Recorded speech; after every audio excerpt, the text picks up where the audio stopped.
How to fix WhatsApp QR code problem. Hello guys, so first thing you want to do is open the settings on your phone, go to the wireless and networks, go to the Wi-Fi and then disable it and enable it again, and then go back, open the apps manager page.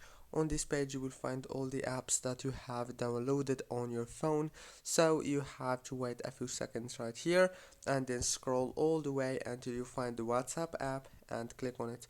After you click on it, now you have to do one thing right here is force stop, and then go to the permissions and make sure to enable the camera permissions if you have it right here. If it's not enabled, then you have to enable it. After that, click on the home page, restart your phone, reopen WhatsApp, and the problem must be solved. Don't forget to like, subscribe. Thank you for watching.